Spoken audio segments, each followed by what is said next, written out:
Hello everyone. তো jewellery ক্যাডের আবার একটি নতুন ভিডিও করছি। আমরা সমস্ত কিছুই একটার পর একটা স্টেপ টু স্টেপ আলোচনা করছি। এর আগে আমরা জুয়েলারি ক্যাডের পার্ট 3 যেটা করেছিলাম বেসিকের, আজকে পার্ট 4 করব, আর পার্ট 5ও পরের ডেটে একটা করব। তো আমরা এখানে বেসিক থেকে অ্যাডভান্স লেভেলে সমস্ত কিছুই স্টেপ টু স্টেপ শিখব। রিং বলো বা নেকলেস, পেন্ডেন্ট, ঝুমকো, তারপরে একটা আংটি, তো আমরা সমস্ত কিছুই কিন্তু শিখবো, সেটা টোটালটাই স্টেপ টু স্টেপ। আজকে আমরা বেসিক যে সেটিংসগুলো যেগুলো হয়, তো সেই বেসিক সেটিংসগুলো সম্পর্কে আমরা আজকে আলোচনা করব। তো দেখো, আমরা এখানে ডিটেলস কিছু দেখাবো না, কিন্তু তারই মাঝখানে আমরা অনেক কিছু ডিটেলসই কিন্তু আমরা জেনে যাব। ওকে, তো দেখো ভালো করে আমরা কীভাবে কী করছি, টোটাল ভিডিওটা লক্ষ্য করো, তাহলে তোমরা বুঝতে পারবে। তো আমরা দেখো আজ প্রথমে দেখো লেয়ারে, যেটা আমরা আগে লেয়ারটা নিয়েছিলাম, দেখো লেয়ারটা অলরেডি নেওয়া হয়ে গেছে। তো এই লেয়ারের মাঝখানেই আমাদের বিভিন্ন অপশান আছে। দেখো এখানে দেখো ডেপ্থ ফুলের মধ্যে যেটা নেম আছে, লক আছে, তারপরে কালার আছে, ঠিক আছে। দেখো প্রতিটা কিন্তু এক একটা অংশ। দেখো প্রথমে নেমের ঘরে যে রাইট ক্লিক করলাম, দেখো নেমে যে ঠিক চিহ্নটা ছিল ওইটা আমি ক্লিক করলাম, চলে গেল নেমের অপশানটা। তারপরে দেখো যে লাইট মতো যে অপশানটা ছিল, সেই লাইটের অপশানটাও আমি যখন টিক চিহ্নটা যখন বন্ধ করে দিলাম, তখন কিন্তু লাইটটাও কিন্তু চলে গেল। এইভাবে যদি আমরা যে কটা অপশান আছে, লক বা লাইট বা প্রিন্ট কালার যা আছে, প্রতিটা অংশটাই যদি আমরা ঠিক চিহ্নগুলো দিয়ে দিই, তাহলে প্রতিটা অংশই কিন্তু আমাদের এই লেয়ারের মধ্যে কিন্তু আমাদের শো করবে। ওকে, আর যেগুলো আমাদের প্রয়োজন পড়বে সেই প্রয়োজন অনুযায়ী সেটা কিন্তু আমরা নেবো। তো আমাদের কাছে এখানে 2 বা 4টে মানে যেগুলো প্রয়োজন সেগুলোই আমরা নিয়েছি। তো এই জায়গায় দাঁড়িয়ে দেখো আমরা পুনরায় আবার দেখো যেটা নেবো বলছিলাম, পুনরায় যখন নেম করলাম, নেমটা চলে আসলো আমাদের কাছে। তারপরে আবার দেখো ওটা অন অফ, মানে আমরা যে ল্যাম্পের মতো যে অংশটা ছিল সেটা প্লাস লক, সেটা পুনরায় কিন্তু সেটাকে পুনরায় আবার রিটার্ন হয়ে গেল। ওকে, এভাবে আমরা প্রতিটা অংশই নিতে পারি। এবার এইটাকে আমরা ঠিক জায়গায় রাখতে হবে। আমাদের যে ডেস্কটপ আছে, ডেস্কটপের ঠিক ধরো আমাদের ডান দিকে রাখতে হবে। তা সেটা আমরা কী করে করব? দেখো এর আগে আমরা যখন দেখালাম কি টোটাল যে এই অংশটা আছে, তাহলে এর প্রথমে আমার এখানে টাইটেল বারটাকে ধরতে হবে। টাইটেল বারটাকে যদি ঠিকঠাকভাবে ধরে আমাকে ঠিক ডান দিকে ঠিক সরিয়ে নিয়ে আসতে হবে, তাহলেই কিন্তু আমরা সেই জায়গার থেকে আমরা করতে পারবো। দেখো এখানে আমরা একটা এখন রাউন্ড নিলাম, তো এই রাউন্ডটাকে আমরা কালার চেঞ্জ করছি। দেখো যেই কালারটা পছন্দ হবে সেই কালারটার উপর সিলেক্ট করে রাইট ক্লিক করে দেবো, চেঞ্জ অবজেক্ট লেয়ার করে, তাহলে দেখো আমাদের এখানে কালারটা কিন্তু আমার চেঞ্জ হয়ে গেল। এছাড়াও আমি যদি কালার চেঞ্জ করতে চাই, একই পদ্ধতিতে আমরা যে কালারটা আমাদের পছন্দ হবে সেই কালারটা সেইভাবে আমরা কিন্তু করতে পারবো। এবারে দেখো একটা ব্যাপার, দেখো আমার কিন্তু এখানে ডেপথফুল কালারটা কিন্তু এখানে কিন্তু ব্ল্যাক করা আছে, তাই আমি দেখো লাইন টানলাম, তাই কিন্তু এখানে আমার ব্ল্যাক হলো। তো এই ব্ল্যাকটাকে আমরা যদি পুনরায় যদি অন্য কালারে করতে চাই, দেখো ডেপথফুল কালার যদি আমরা চেঞ্জ করে দিলাম, তারপরে যখন আমরা ড্র করছি, তাহলে দেখো আমার ডেপথফুল কালারটা কিন্তু আবার অন্য কালারে কিন্তু হচ্ছে। ওকে, তাহলে মানে কি আমাদের কাজের ক্ষেত্রে প্রতিটা অংশে কিন্তু লেয়ার কিন্তু একটা গুরুত্বপূর্ণ। আমাদেরকে এই লেয়ারগুলো ভালো করে ফলো করতে হবে। এই লেয়ারগুলোকে আমরা কোথায় কীভাবে রাখতে চাইছি, ঠিক সেইভাবে কিন্তু লেয়ারগুলো কাজ করে। তো এইভাবে কিন্তু টোটাল কিন্তু আমরা লেয়ার চেঞ্জ করে কালারও চেঞ্জ করতে পারি। ওকে, এখন দেখো আমি যে লাইনটা আমার কিন্তু সিলেক্ট হচ্ছে, তাই তো। এবার আমি চাইছি কি এই লাইনটাকে আমরা দেখো যে ল্যাম্পের মতো যে অংশটাকে আছে ওইটাকে আমি দেখো একটু নিভিয়ে ক্লিক করলাম, চলে গেল। আবার ক্লিক করলে আবার চলে আসবে। ওকে, এবারে দেখো ওই যে আমার যে কালারটা আছে, গ্রিন কালারটা আছে, গ্রিন কালারটা দেখো আমার চাবির মতো অংশটা দেখো আমি লকটা করে দিয়েছি, তো ফলে দেখো এটা সিলেক্ট হচ্ছে না। আবার পুনরায় খুলে দিলে দেখো পুনরায় কিন্তু পুনরায় কিন্তু ওটা আমার মানে সিলেক্ট হচ্ছে। মানে এইটাই হচ্ছে অ্যাকচুয়ালি লক সিস্টেম। তো এর আগের ভিডিওগুলোতে আমরা কিন্তু এগুলো নিয়ে আলোচনা করেছি। তো আজকে বেসিক সেটিং সম্পর্কে আলোচনা করতে যে পুনরায় তোমার সাথে আলোচনা করছি।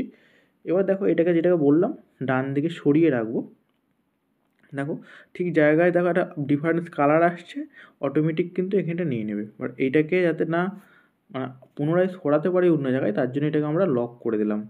ওকে, লক অবশ্যই করে রাখতে হবে, নাহলে কিন্তু যে কোনো সময় কিন্তু আমাদের কিন্তু এটা সরে যেতে পারে। ঠিক আছে, দেখো এখান থেকে লকটা করে নেওয়া। আর লকটা যখন খুলে দেবো তখন পুনরায় আবার দেখো সাইডে আমি নিয়ে চলে আসতে পারবো। ঠিক আছে, এইটা হচ্ছে লকের কাজ। তো ফ্রেন্ড এবার যেটা দেখা যাচ্ছে টুলবার। দেখো আমরা কমেন্ট বক্সে যে টুলবারটা ক্লিক করলাম, ক্লিক করার সঙ্গে সঙ্গে দেখো আমার সামনে টুলবার যতগুলো যা টুলবারের অপশান আছে এখানে প্রতিটা অংশে কিন্তু টুলবার কিন্তু আমরা কিন্তু দেখতে পেয়ে যাব। এবার যেইটা আমার টুলবার যেগুলো প্রয়োজন সেই তার আগে যে ঠিক চিহ্ন এটা মানে চার চৌকো বক্স আছে, ওখানে যে যদি আমরা ঠিক চিহ্নটা যদি দিই তাহলে কিন্তু সেটা কিন্তু আমার এখানে কিন্তু সেটা সিলেক্ট হয়ে যাবে, মানে সেটাই কিন্তু আমার শো করবে ডিসপ্লেতে। ঠিক আছে, দেখো এখন এই মুহূর্তে দেখো আমার এখানে ডিসপ্লেতে একটা আমার স্ট্যান্ডার্ড টুলবাস যেটা সেটা শো করছে না। যে এটা ঠিক চিহ্নটা ক্লিক করলাম দেখো স্ট্যান্ডার্ড টুলবাসটা চলে আসলো। ওকে, এছাড়াও আর একটা টুলবার্সের কথা তোমাদের দেখাচ্ছি, যেটা হচ্ছে অর্গ্যানিক টুলবার। দাঁড়াও এটা খুঁজি কোথায়, এই যে অর্গ্যানিক টুলবার। তো এই অর্গ্যানিক টুলবারটা যখন ক্লিক করলাম দেখো অর্গ্যানিক টুলবারটাও কিন্তু আমার এখানে চলে আসলো। এই দেখো নিচে অর্গানিক টুলবার। তো এই টুলবারটাও কিন্তু আমাদের খুবই মারাত্মক লেভেলে কাজ করে, যেটা আমাদের গাম্বেলে যেটা আমরা কাজ করি আর এখানে আস্তে আস্তে সরাতে হয় বা মাপ দিয়ে সরাই। আর এখানে এটা দিয়ে কাজ করলে আমাদের মেন সুবিধা কী হয় বলো দেখি, আমরা যখন খালের উপরে কিছু কাজ করি তো এক একটা পিসকে আমার যে যতটুকু পিসটাকে আপ ডাউন করতে হয়, তো সেই ক্ষেত্রে এই মানে অর্গানিক টুলসটা আমাদের কাছে খুবই গুরুত্বপূর্ণ কাজে লাগে। যেমন ধরো আমরা এখানে একটা লাইন নিলাম, তো এই লাইনটা নেওয়ার পরই আমরা এখানে একটা আমরা যেমন রিবিল করি, তো এটা রিবিল করে নিলাম, মোটামুটি একটা পয়েন্ট নিয়ে নিলাম। তো পয়েন্ট নেওয়ার পর আমরা পয়েন্টগুলো দেখো মন করে দিচ্ছি কোথায় কী পয়েন্টসগুলো আছে, তাহলে আমি বুঝতে পারবো। তো এখান থেকে দেখো যে কোনো পয়েন্টস আমি সিলেক্ট করলাম, সিলেক্ট করার পর দেখো আমরা উপরে আপ করছি, তাহলে দেখো যতবার ক্লিক করছি মাউসের সাহায্যে ততবার উঠছে বা নামছে। ঠিক আছে, আমরা একবারে গাম্বেলের মধ্যে যে তীর চিহ্নটা আছে যেটা ক্লিক করে আমরা আগে করতাম, কিন্তু সেটা সেইভাবে কিন্তু করতে হচ্ছে না। তো নির্দিষ্ট মাপ অনুযায়ী বা নির্দিষ্ট অনুযায়ী আমার যতটুকু প্রয়োজন সেই প্রয়োজন অনুযায়ী কিন্তু এটা আমরা ওঠানামা কিন্তু করতে পারি। ওকে, দেখো এটা আমি লক করে নিই বলে এটা আমার চারিদিকে কিন্তু মানে সরাতে পারছি এই মুহূর্তে, কিন্তু এটা যদি আমি লক করে দিতাম তাহলে কিন্তু আর এটা সরবে না। দেখো এখন লক করে দিলাম, টোটালটাই কিন্তু একটা সেটিংয়ের মধ্যে এটা সরে মানে ঠিক অ্যাডজাস্ট হয়ে গেল। এবার আমরা যেটা আলোচনা করছি সেটিং। দেখো সেটিংয়ে এই সমস্ত অপশানগুলো আছে। আমরা আজকে মেন যেটা আমরা শিখতে চাইছিলাম আজকে আমরা শর্টকাট কি, তো আজকে আমরা শর্টকাট কি আলোচনা করব। দেখো এই সেটিংয়ে যে অ্যালায়েন্স বলে যে অপশানটা আছে, এই অ্যালায়েন্সের অপশান থেকে কিন্তু আমরা শর্টকাট কিটা আমরা স্টার্ট করব। তো দেখো কী করে আমরা সেই শর্টকাট কিটা করছি। দেখো যেইটা নেবো সেটা আগে আমরা দেখো উপরে যে কমান্ড টুলস আছে ধরো লাইনটা আমরা নেবো। তো লাইনটাকে নেওয়ার জন্য লাইনটাকে প্রথমে সিলেক্ট করে নেবো, সিলেক্ট করে নিয়ে আমরা কপি করে নেবো। তো এটাকে কপি করে নেওয়ার পর তো আমরা যে অপশানে অ্যালায়েন্স যে অপশানে আসতাম, দেখো এইখানে আমার দেখো যে ঘর আছে দুটো, তো সেই ঘরে প্রথম ঘরটাতে আমরা যেটাকে আমরা শর্টকাট যেটাকে করতে চাইছি সেটা আমরা একটা নাম দেবো এখানে। ধরো লাইনের আমরা প্রথম দুটো অক্ষর দিয়ে দিলাম LI। ঠিক আছে, দেওয়ার পর তার পরের ঘরটাতে আমরা যেটা আমরা কপি করেছিলাম সেটা আমরা পেস্ট করে দিয়ে আমরা ওকে করে দেবো। যদি ওকে করি, এবারে দেখো আমরা যদি এবার কমান্ডে LI লিখি, LI দিয়ে আমরা এন্টার মারি, তাহলে কিন্তু দেখো আমাদের লাইন অপশানটা কিন্তু চলে আসলো। ঠিক আছে, ঠিক এইভাবে আমাদের যেই কমান্ডগুলো যেগুলো এসেনশিয়াল মানে যেগুলো আমাদের খুবই প্রয়োজন, যেগুলো আমাদের কাজের ক্ষেত্রে খুবই কাজে লাগে, তো সেগুলোকে আমরা প্রতিটা কিন্তু আমরা এইভাবে কপি করে আমরা একটা সেটিংয়ে এসে অ্যালায়েন্স অপশানে আসার পর যদি আমরা কপি পেস্ট করি তাহলে কিন্তু আমাদের শর্টকাট কিগুলো হয়ে যাবে। তো ফ্রেন্ড খুবই ইম্পর্টেন্ট এটা, যদি বুঝতে কারো অসুবিধা হয় অবশ্যই আমাকে সেটা কমেন্টের মাধ্যমে জানাবে। নেক্সট দেখো আমরা যেটা সেটিংয়ে আর একটা অপশান দেখাচ্ছি, দেখো মডেলিং অপশানে আসলাম। মডেলিং অপশানে 3 নম্বর যে অপশানটা আছে, তো ঠিক 3 নম্বর অপশানটা কার্সার টুল।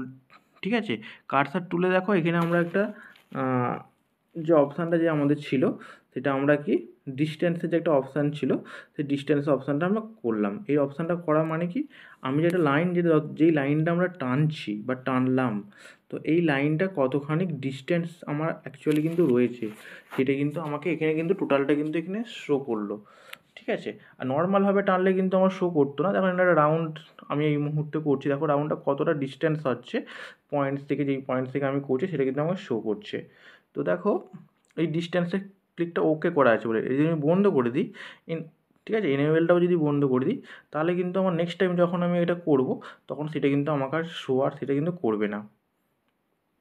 এরপরে আমরা কিবোর্ডের সাহায্যে যদি আমরা কোনো কপি করতে চাই, তখন সেন্টারটা যেটা আছে সেটা কিন্তু আমি এটা কপি করে নিলাম। কপি করে নেওয়ার পর আমরা দেখো যে কিবোর্ড যে অপশানটা আছে কিবোর্ডে অপশানে আসলাম। এবারে দেখো এখানে কিবোর্ডে যেটা কীগুলো যেগুলো আছে অলরেডি কিছু আমাদের সিলেক্ট করা থাকে, মানে এই কিবোর্ডের এই কীগুলোর মাধ্যমে আমরা যেটাতে আমরা শর্টকাট কী করতে চাইছি, ধরো Ctrl+A, Ctrl+B, Ctrl+C, এরকম বিভিন্ন শর্টকাট কি আমাদের লাইন টু লাইন আমাদের এখান থেকে করা আছে। তো এখান থেকে আমরা যেটা আমি করতে চাইবো, ধরো আমি এখানে সার্কেলটা যেটা আমরা কপি করেছিলাম, তো সেই সার্কেলটা আমি Ctrl+E এর ঘরে আমি এখানে পেস্ট করে দিলাম। ওকে, পেস্ট করে দিয়ে ওকে, এই যে Ctrl+C দিয়ে ওকেটা ক্লিক করলাম। তাহলে দেখো আমার এখানে যদি কিবোর্ডে এবারে Ctrl+Eটা যদি করি তাহলে কিন্তু আমাদের এখানে টোটালটাই কিন্তু একটা সার্কেলটা কিন্তু চলে আসবে। ঠিক আছে, তো শর্টকাট কি এইটাও সিস্টেম একটা, তোমাদের যেটা মনে হবে সুবিধা হবে তো তোমরা সেটা সেইভাবে করতে পারো। তো এই ভিডিওতে আমরা জাস্ট সেটিং সম্পর্কে ডিসকাস করছি, তো সেই জন্য ভয়েসটাই বেশি পাবে, কাজের জায়গাটা একটুখানি মানে সেইভাবে ডিটেলস কিছু নেই, কিন্তু বেসিক লেভেলে খুবই এগুলো হেল্পফুল। কারণ আমাদের কাজ করতে গেলে এই জায়গাগুলো আমাদের প্রচুরভাবে প্রবলেম হয়ে যায় কোনো কোনো ক্ষেত্রে সফটওয়্যারে। আমরা যে প্রয়োজনীয় যে টুলসগুলো আছে সেই টুলসগুলোকে আমরা তখন দেখতে পাই না। তো যাতে আমাদের এই নলেজগুলো থাকলে আমাদের কাজে কোনো ক্ষেত্রে যদি আটকে যায় তাহলে কিন্তু আমরা এই টুলসগুলো কিন্তু খুব ইজিভাবে কিন্তু আমরা পেয়ে যাব। তো আর একটা যে সেটিংসে আমরা অপশানে আসছি, দেখো নেক্সট যে সেটিংয়ের অপশানটা, আবার অ্যাপিয়ারেন্সের মধ্যে আসছি। দেখো অ্যাপিয়ারেন্সে দেখো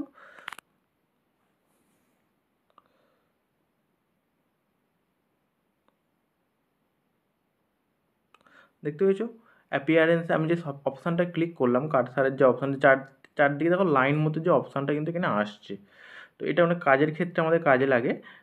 ঠিক আছে, আবার এসে দেখো অপশানটা আমি ক্লিক তুলে দিলাম, তো তুলে দেওয়ার পর দেখো আর এই লাইনটা কিন্তু আসছে না। এটা অনেক ক্ষেত্রে কিন্তু যখন আমরা ফার্স্ট মানে রায়ানোটা যখন আমরা ইনস্টল করি, ইনস্টল করার সঙ্গে সঙ্গে এটা অটোমেটিক এটা অন করা থাকে। তো আমরা চাইলে এটা অনও রাখতে পারি, অফও রাখতে পারি। তো ভিডিওর সাথে সাথে ভয়েসটাকেও একটু ভালোভাবে একটু মানে ভালো করে ফলো করো, তাহলে কিন্তু তোমাদের কাজটা বুঝতে কিন্তু অনেকটাই হেল্প হবে।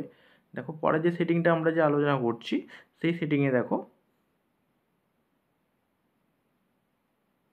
ফাইলসে আসলাম। ফাইলে আসার পর আমরা যে সেভ করতে চাইছি, কোনো কারণে যদি লাইন চলে যায়, ধরো আমাদের অনেক জায়গায় তো লাইনের প্রবলেম হয়, লাইন যদি চলে যায় তো সেই ক্ষেত্রে কী হয়, যদি লাইন চলে যায় আমরা যে টাইমটা দিয়ে রাখবো সেই টাইম অন্তর কিন্তু আমাদের এটা অটোমেটিক সেভ হয়ে থাকবে। এমনকি আমরা যে ড্রাইভের ভেতরে রাখতে চাইবো সেই ড্রাইভের ভেতরেও কিন্তু আমরা কিন্তু রাখতে পারি। ঠিক আছে, তো এটা হচ্ছে অ্যাকচুয়ালি সেটা হচ্ছে ব্যাপার। এর পরের যে সেটিংস সম্পর্কে আমরা আলোচনা করছি, দেখো জেনারেলে আসবো। জেনারেলে আসার পর দেখো আমরা যে মানে অ্যাকচুয়ালি করি, মানে আনডু অপশানটা করি, আনডু করতে চাই আমরা এখানে কতবার আনডু করতে চাইছি, তো সেইটাই কিন্তু আমরা কিন্তু এখানটা দিতে পারি। আমি যেমন এখানে 100 করলাম, 100 বার আনডু কিন্তু আমরা এখান থেকে করতে পারি। খুবই সিম্পল প্রসেস, খুবই সিম্পল সিস্টেম। তো সেটিংসগুলো আমাদের জেনে রাখা ভালো, তো কাজের ক্ষেত্রে আমাদের খুবই হেল্প হয়। নেক্সট দেখো আমরা একটা সারফেসে একটা কাজের উপর দেখছি একটা, যেটা আমরা করি এর আগে। ধরো একটা আমি এখান থেকে একটা সারফেস আমি একটা নেবো, তো সারফেস নেওয়ার জন্য দেখো আমি একটা লাইন টেনে একটা সারফেস একটা মোটামুটি একটা করলাম। দেখো এখানে দেখো আইসো কার্ভগুলো যেগুলো থাকে সেগুলো কিন্তু শো করে। ঠিক আছে, শো করে আইসো কার্ভগুলো।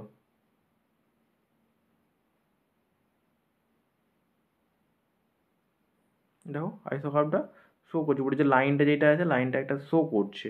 এবার এই লাইনটাকে যদি আমি তুলতে চাই, দেখো ওখান থেকে যদি শো যেটা আছে শোটাকে আমি ঠিক চিহ্ন করা আছে, শোটাকে আমি খালি তুলে দিলাম, তাহলে দেখো আইসো কার্ভটাও কিন্তু আমার কিন্তু এখানে থাকবে না। ঠিক আছে, এগুলো কাজের জায়গায় আমাদের খুবই মানে হেল্প, মানে আমাকে কীভাবে কী লাগছে না লাগছে টোটালটাই কিন্তু আমাদের দেখতে কিন্তু প্রচণ্ড এগুলো হেল্প করে।